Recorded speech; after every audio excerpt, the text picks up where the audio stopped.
Buenos días a todas y a todos. Bueno, en primer lugar, una afirmación. Esta reforma no es una reforma. Esta reforma es un estado de excepción laboral. Un estado de excepción en el marco de la empresa. Ya la empresa no era democrática, todos lo sabemos, pero en este caso no se reconoce ni siquiera al trabajador el carácter de sujeto. Ya no hay un conflicto de sujetos que haya de ser regulado por el derecho laboral, sino que hay un decreto que dice que en el marco laboral hay y rige la ley de excepción. Y en ese sentido voy a leeros, bueno, en ese sentido voy a comentaros en primer lugar, bueno, pues que para esta intervención, digo, porque estamos en una escuela de formación, ¿no? Me he consultado a Vicens Navarro, el modelo oligárquico de constitución que habla Pisarello, Bailos, ¿no?, y su elaboración sobre reforma laboral, y Bauman, del cual leo un párrafo en relación a la democracia de excepción. Cuando intentaba escapar en vano de la Europa dominada por los nazis, Walter Benjamin señaló que la excepción legal y la norma legal habían intercambiado sus lugares, que el estado de excepción se había transformado en la regla. Poco más de medio siglo después, en su estudio sobre los antecedentes históricos del estado de emergencia, Giorgio Agamben llegaba a la conclusión de que el estado de excepción tiende cada vez más a manifestarse como el paradigma dominante del gobierno en la política contemporánea.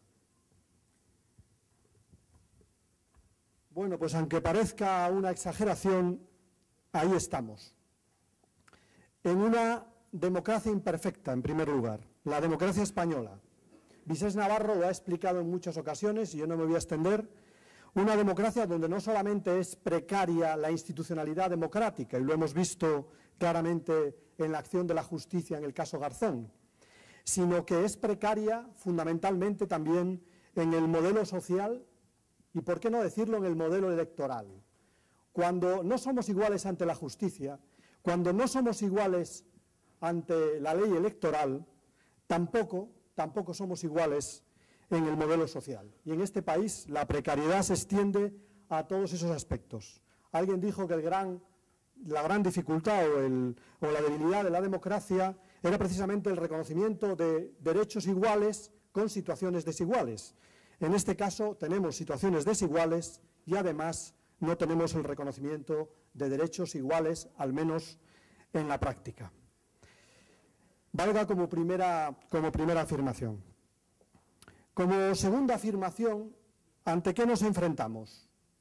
¿Y de qué forma parte este decreto de excepción laboral? Que de eso estamos hablando. Pues forma parte de lo que hemos denominado un golpe de mercado, en el cual la Unión Europea, o mejor dicho, la banca europea junto con una parte de la plutocracia europea, juegan el papel de golpistas contra las democracias de una parte de Europa, y donde el instrumento que se utiliza para ese golpe es la crisis económica. En ese sentido, en la situación actual de desempleo y de precariedad y también de desmantelamiento social, ya no vivimos esa situación como consecuencia de la crisis económica. Ese ciclo pasó. Vivimos esa situación como consecuencia de una política consciente de ajuste económico. Política consciente de ajuste económico que se basa en frases como el equilibrio cuando es desmantelamiento, en frases como el saneamiento cuando es la ley del embudo, y en frases como la reforma cuando no se trata de reformas, sino se trata fundamentalmente de involuciones o simplemente de estados de excepción. El ajuste corre el peligro, decía Felipe González, que corrían el peligro de morir de éxito. No, el ajuste corre el peligro de vivir de fracasos, vivir del fracaso, porque si hay una cosa que ha fracasado, y que ha fracasado en el empleo, y que ha fracasado socialmente, es el ajuste. El ajuste que se ha iniciado ya en nuestro país hace tiempo, no solamente en las medidas de mayo, sino que viene ya de atrás, y sin embargo trae como consecuencia, por una parte, la ralentización, la recesión económica, por otro lado aumento de desempleo y precariedad y además el incumplimiento del déficit, con lo cual el ajuste se convierte en el ajuste interminable. Nunca pagaremos el ajuste, aunque sea con la motosierra de Bruselas del 4% o con el hacha de Rajoy del 5,8%. No lo pagaremos, no cumpliremos e inmediatamente comenzará un nuevo ajuste dentro de ese ajuste interminable. ¿De qué se trata en esa nueva constitución oligárquica de la que habla Pisarello? En primer lugar, de un asalto al estado del bienestar, en nuestro caso al estado del medio estar y muchas veces del malestar. Un asalto en toda la regla para acabar con los derechos sociales o con el Estado social europeo.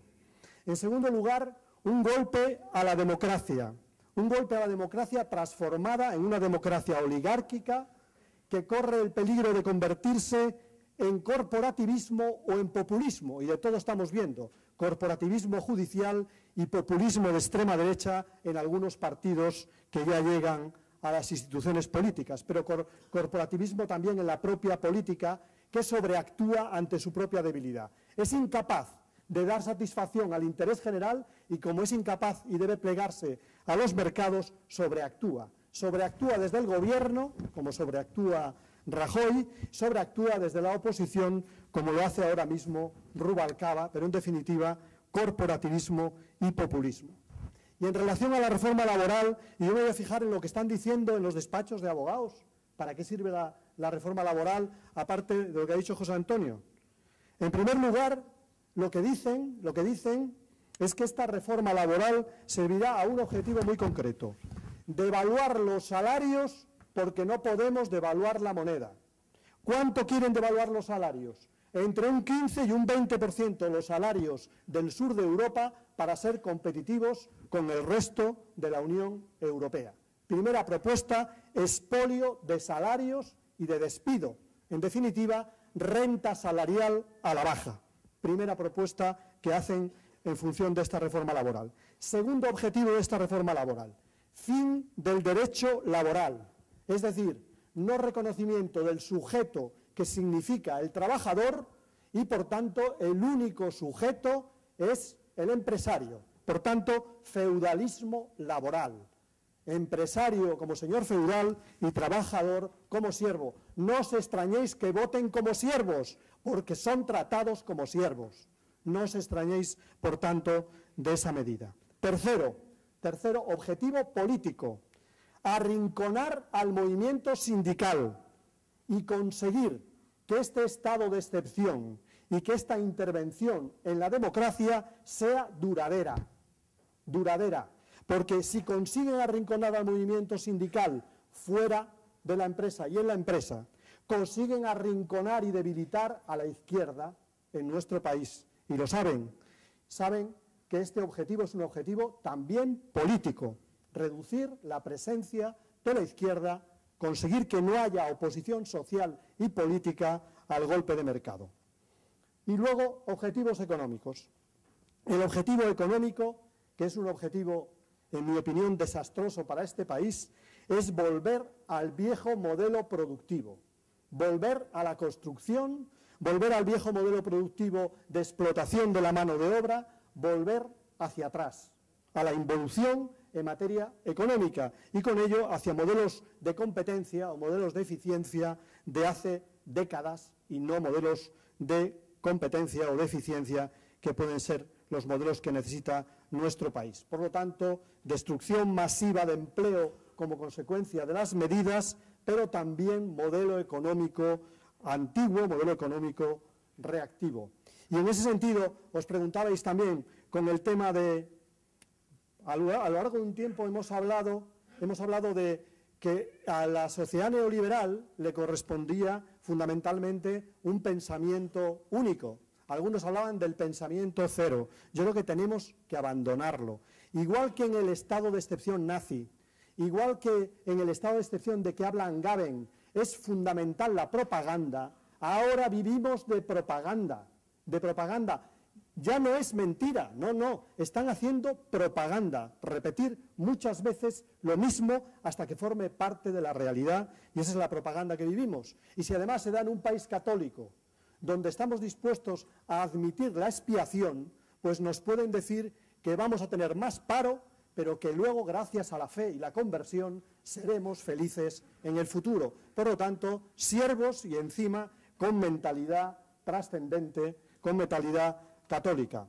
Yo creo que en ese sentido ahí nos encontramos, pero termino con un elemento que me gustaría, en este marco difícil, ¿no?, del golpe de mercado, del estado de excepción, de una reforma laboral que no es tal, sino que es una involución. Sí me gustaría transmitir que las mayorías absolutas y los golpes se producen normalmente fruto no de la fuerza, sino de la debilidad. Se producen como casamata, como trinchera ante una situación de debilidad económica por una crisis del capitalismo profundísima, no es una crisis tradicional, y debilidad también en relación a la ciudadanía. Por tanto, la mayoría absoluta no es inexpugnable. Lo supimos en la época de Aznar, pensaron que eran inexpugnables y en un plazo de meses perdieron autoridad, legitimidad y mayoría. Hagámosle perder en la calle y en las instituciones autoridad, legitimidad y mayoría. Gracias.